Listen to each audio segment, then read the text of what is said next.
California lawmaker now calling for a full audit of that state's child protection services after the agency helped police take a 5-month-old baby boy from his parents after they told a hospital that was treating their child they wanted a second opinion on his medical condition and the diagnosis that he needed surgery.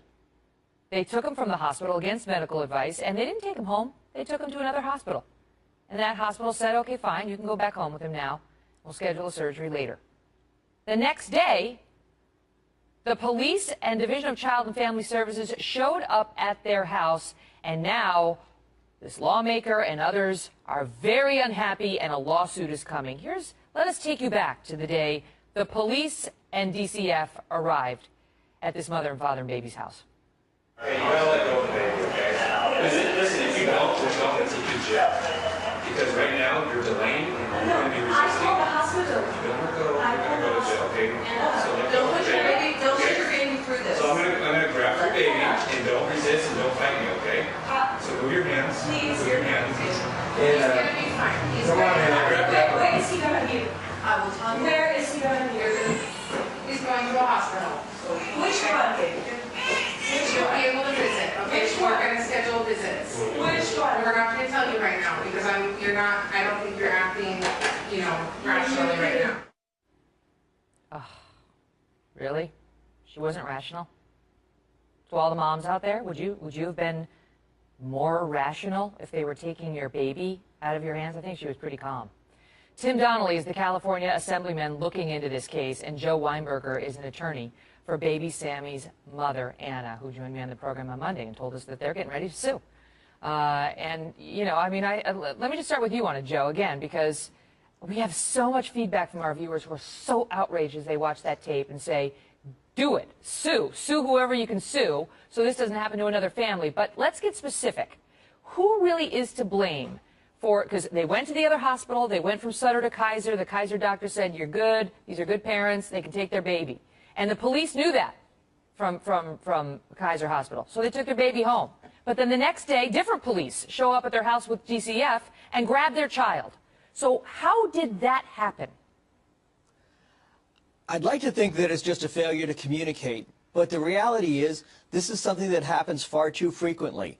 CPS oversteps its bounds, tries to protect its image more than the people they're charged with the care and custody of, and they rip children off from their parents all the time. Before I bring in the Assemblyman, your thoughts on that, the way that social worker tried to dismiss Anna, who is only asking where they were. She didn't know these cops were about to show up and grab her child, her sick child, and take him away from her, only asking them what hospital they were going to take him to, and she refused. She refused to tell her because she said Anna was being irrational. Irrational? I got to say that if that was me, I couldn't have nearly been that calm. Stealing a baby, taking him away without documentation, and not even saying, here's where we're going. What the video doesn't show is after this, Anna went from hospital to hospital searching for her child, and when she got to Sutter Memorial, they said the child wasn't there, when in fact he was. This is unbelievable. Assemblyman Donnelly, I mean, I know you're outraged over this, and you've been asking questions. This is the quote I read of you. You started contacting officials at Sutter, officials at CPS. You said, are these parents abusive? They said no. You said, quote, then what the hell are you doing? Yeah, I mean, what's the crime here, Megan? That's really the question. And the other part is, who's really in charge of your health care? If this mother committed any crime, it's caring about her child too much.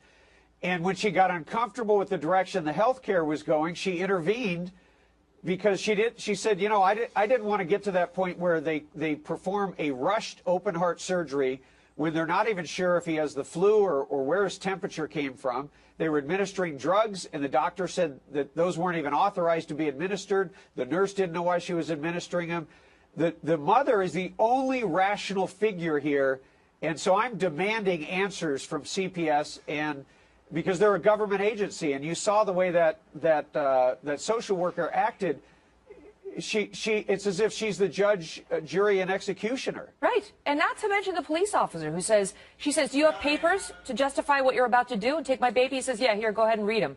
And then he says, hurry up, you're delaying. It's crossing over into resisting arrest with his hand on his weapon. I mean, this cannot happen in modern day America. You've got an immigrant family that came here from Russia, and that's what they fled from. They fled from a government where the knock on the door meant that something bad happened, that somebody maybe didn't come home, somebody disappeared.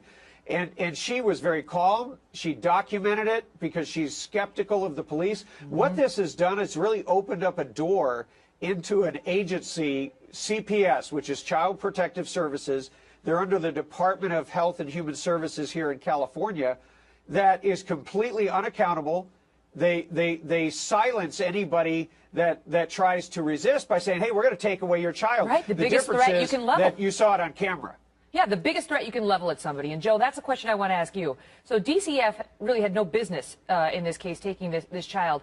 And I know that you went into court and made that case. But now, pursuant to that agreement that they were out and the parents could have this baby back and, of course, be responsible for his care, as they have been for 5 months, now DCF gets oversight over them. They get to go and monitor these parents and decide whether they're doing their job right. What gives them the right? Why do they get any ongoing role in this parent and this family whatsoever? Well, I think in this situation, this is simply the court looking out for the best interests of the child and not wanting to take any chances so that there isn't any bad press. Our hope is that in 30 days we'll have this hearing and CPS will walk away. They'll understand that they clearly jumped the ball. They went too far. They've made a mistake, and they will walk away. And I'm assuming, Assemblyman, that there are many, many families that actually do need CPS in California and need their oversight and their intervention, and that the good people of California will realize this does not appear to be one of those families. Megan, this is such a clear-cut case. The real heart of this matter is why was CPS, what was the genesis of that second contact where the police came to their house after it had already been clear they had gone to another hospital for a second opinion? CPS should have never been involved at that point. What I'm getting is hundreds and hundreds of stories from individuals who are saying, this happened to me and my child's been taken away, can you help me? So we're going to conduct an audit. There's going to be a hearing on June 5th to determine whether the Joint Legislative Audit Committee will approve the audit. Yeah, they'll take it from there. And I want to tell our will take viewers, it from there. the doctor at Kaiser said clearly that I have no concern for the safety of this child at home with the parents. They're competent. They're concerned with his best care. It's fine. He can go home. And the day after that happened, they showed up. Gentlemen, thank you both. Coming Megan, up. if I could